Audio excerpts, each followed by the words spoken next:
Chapter 16 of 12 Years a Slave by Solomon Northup. With the exception of my trip to St. Mary's Parish and my absence during the cane-cutting seasons, I was constantly employed on the plantation of Master Epps. He was considered but a small planter, not having a sufficient number of hands to require the services of an overseer, acting in the latter capacity himself. Not able to increase his force, it was his custom to hire during the hurry of cotton picking. On larger estates, employing 50 or 100 or perhaps 200 hands, an overseer is deemed indispensable. These gentlemen ride into the field on horseback, without an exception to my knowledge, armed with pistols, bowie knife, whip, and accompanied by several dogs. They follow, equipped in this fashion, in rear of the slaves, keeping a sharp lookout upon them all. The requisite qualifications in an overseer are utter heartlessness, brutality, and cruelty. It is his business to produce large crops, and if that is accomplished, no matter what amount of suffering it may have cost. The presence of the dogs are necessary to overhaul a fugitive who may take to his heels, as is sometimes the case. When faint or sick, he is unable to maintain his row, and unable also to endure the whip. The pistols are reserved for any dangerous emergency, there having been instances where such weapons were necessary. Goaded into uncontrollable madness, even the slave will sometimes turn upon his oppressor. The gallows were standing at Marksville last January, upon which one was executed a year ago for killing his overseer. It occurred not many miles from Epps' plantation on Red River. The slave was given his task at splitting rails. In the course of the day the overseer sent him on an errand, which occupied so much time that it was not possible for him to perform the task. The next day he was called to an account, but the loss of time occasioned by the errand was no excuse, and he was ordered to kneel and bare his back for the reception of the lash. They were in the woods alone, beyond the reach of sight or hearing. The boy submitted until, maddened at such injustice, and insane with pain, he sprang to his feet, and, seizing an axe, literally chopped the overseer in pieces. He made no attempt whatsoever at concealment, but, hastening to his master, related the whole affair, and declared himself ready to expiate the wrong by the sacrifice of his life. He was led to the scaffold, and, while the rope was around his neck, maintained an undismayed and fearless bearing, and with his last words justified the act. Besides the overseer, there are drivers under him, the number being in proportion to the number of hands in the field. The drivers are black, who, in addition to the performance of their equal share of work, are compelled to do the whipping of their several gangs. Whips hang around their necks, and if they fail to use them thoroughly, are whipped themselves. They have a few privileges, however. For example, in cane cutting, the hands are not allowed to sit down long enough to eat their dinners. Carts filled with corn cake, cooked at the kitchen, are driven into the field at noon. The cake is distributed by the drivers, and must be eaten with the least possible delay. When the slave ceases to perspire, as he often does when taxed beyond his strength, he falls to the ground and becomes utterly helpless. It is then the duty of the driver to drag him into the shade of a standing cotton or cane, or of a neighboring tree, where he dashes buckets of water upon him, and uses other means of bringing out perspiration again, when he is ordered to his place and compelled to continue his labor. At Huff Power, when I first came to Epps, Tom, one of Robert's negroes, was driver. He was a burly fellow, and severe in the extreme. After Epps' removal to Bayou Boeuf, that distinguished honor was conferred upon myself. Up to the time of my departure, I had to wear a whip about my neck in the field. If Epps was present, I dared not show any lenity, not having the Christian fortitude of a certain well-known Uncle Tom sufficiently to brave his wrath, by refusing to perform the office. In that way, only, I escaped the immediate martyrdom he suffered, and, withal, saved my companions much suffering, as it proved in the end. Epps, I soon found, whether actually in the field or not, had his eyes pretty generally upon us. From the piazza, from behind some adjacent tree, or other concealed point of observation, he was perpetually on the watch. If one of us had been backward or idle through the day, we were apt to be told all about it on returning to the quarters, and it was a matter of principle with him to reprove every offence of that kind that came within his knowledge. The offender not only was certain of receiving a castigation for his tardiness, but I likewise was punished for permitting it. If, on the other hand, he had seen me use the lash freely, the man was satisfied. Practice makes perfect truly, and during my 8 years' experience as a driver, I learned to handle the whip with marvellous dexterity and precision, throwing the lash within a hair's breadth of the back, the ear, the nose, without, however, touching either of them. If Epps was observed at a distance, or we had reason to apprehend he was sneaking somewhere in the vicinity, I would commence plying the lash vigorously, when, according to arrangement, they would squirm and screech as if in agony, although not one of them had in fact been even grazed. Patsy would take occasion, if he had made his appearance presently, to mumble in his hearing some complaints that Platt was lashing them the whole time, and Uncle Abram, with an appearance of honesty peculiar to himself, would declare roundly I had just whipped them worse than General Jackson whipped the enemy at New Orleans. If Epps was not drunk, and in one of his beastly humours, this was, in general, satisfactory. If he was, some one or more of us must suffer, as a matter of course. Sometimes his violence assumed a dangerous form, placing the lives of his human stock in jeopardy. On one occasion the drunken madman thought to amuse himself by cutting my throat.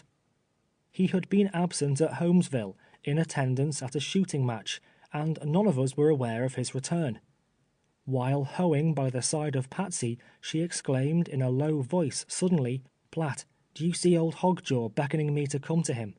Glancing sideways, I discovered him in the edge of the field, motioning and grimacing, as was his habit when half intoxicated. Aware of his lewd intentions, Patsy began to cry. I whispered her not to look up, and to continue at her work, as if she had not observed him. Suspecting the truth of the matter, however, he soon staggered up to me in a great rage. "What did you say to Pats?" he demanded with an oath. I made him some evasive answer, which only had the effect of increasing his violence.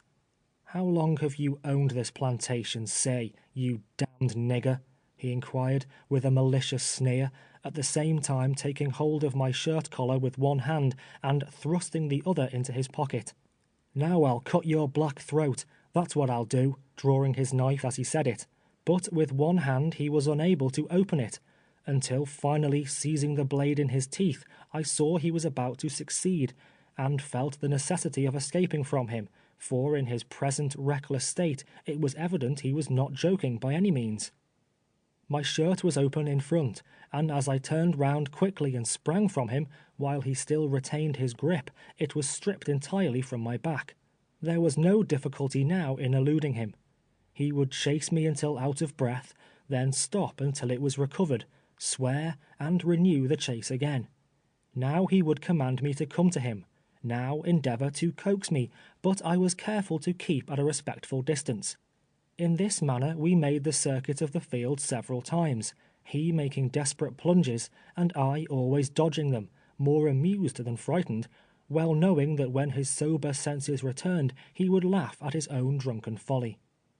At length I observed the mistress standing by the yard fence, watching our half-serious, half-comical manoeuvres. Shooting past him, I ran directly to her. Epps, on discovering her, did not follow. He remained about the field an hour or more, during which time I stood by the mistress, having related the particulars of what had taken place. Now, she was aroused again, denouncing her husband and Patsy about equally. Finally, Epps came towards the house, by this time nearly sober, walking demurely with his hands behind his back, and attempting to look as innocent as a child. As he approached, nevertheless, Mistress Epps began to berate him roundly, heaping upon him many rather disrespectful epithets, and demanding for what reason he had attempted to cut my throat. Epps made wondrous strange of it all, and to my surprise swore by all the saints in the calendar he had not spoken to me that day. "Platt, you lying nigger, have I?" was his brazen appeal to me. It is not safe to contradict a master, even by the assertion of a truth, so I was silent, and when he entered the house I returned to the field, and the affair was never after alluded to. Shortly after this time a circumstance occurred that came nigh divulging the secret of my real name and history, which I had so long and carefully concealed, and upon which I was convinced depended my final escape. Soon after he purchased me, Epps asked me if I could write and read, and on being informed that I had received some instruction in those branches of education, he assured me, with emphasis, if he ever caught me with a book, or with pen and ink, he would give me 100 lashes. He said he wanted me to understand that he bought niggers to work and not to educate. He never inquired a word of my past life, or from whence I came. The mistress, however, cross-examined me frequently about Washington, which she supposed was my native city, and more than once remarked that I did not talk nor act like the other niggers, and she was sure I had seen more of the world than I admitted.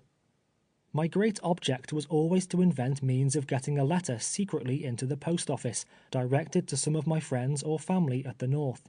The difficulty of such an achievement cannot be comprehended by one unacquainted with the severe restrictions imposed upon me.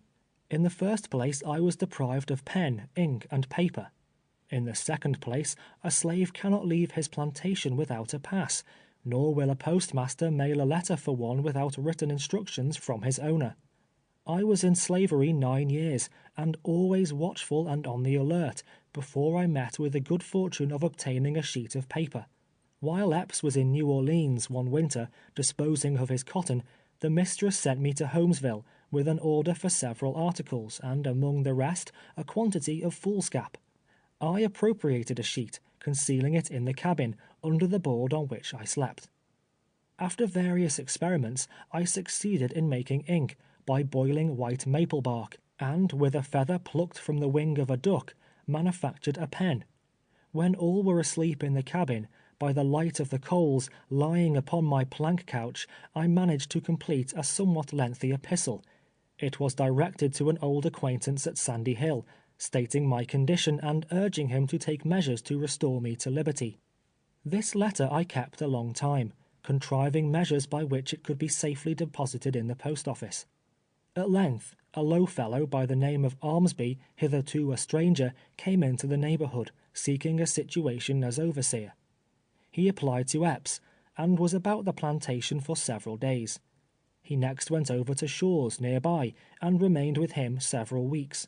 Shaw was generally surrounded by such worthless characters, being himself noted as a gambler and unprincipled man. He had made a wife of his slave Charlotte, and a brood of young mulattoes were growing up in his house. Armsby became so much reduced at last that he was compelled to labor with the slaves. A white man working in a field is a rare and unusual spectacle on Bayou Boeuf. I improved every opportunity of cultivating his acquaintance privately, desiring to obtain his confidence so far as to be willing to entrust the letter to his keeping. He visited Marksville repeatedly, he informed me, a town some 20 miles distant, and there I proposed to myself the letter should be mailed. Carefully deliberating on the most proper manner of approaching him on the subject, I concluded finally to ask him simply if he would deposit a letter for me in the Marksville post office the next time he visited that place, without disclosing to him that the letter was written, or any of the particulars it contained.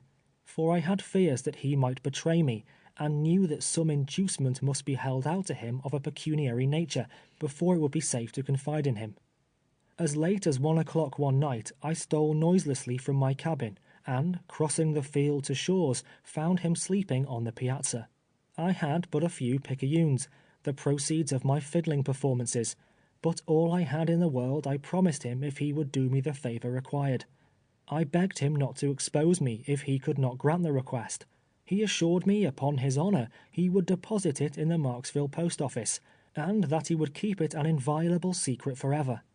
Though the letter was in my pocket at the time, I dared not then deliver it to him, but stating I would have it written in a day or two, bade him good night, and returned to my cabin. It was impossible for me to expel the suspicions I entertained, and all night I lay awake, revolving in my mind the safest course to pursue. I was willing to risk a great deal to accomplish my purpose, but should the letter by any means fall into the hands of Epps, it would be a death blow to my aspirations. I was perplexed in the extreme. My suspicions were well founded, as the sequel demonstrated. The next day but one, while scraping cotton in the field, Epps seated himself on the line fence between Shaw's plantation and his own, in such a position as to overlook the scene of our labors.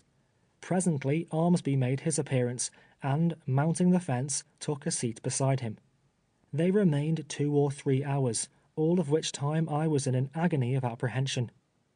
That night, while broiling my bacon, Epps entered the cabin with his rawhide in his hand. "Well, boy," said he, "I understand I've got a larned nigger that writes letters and tries to get white fellers to mail 'em. Wonder if you know who he is?"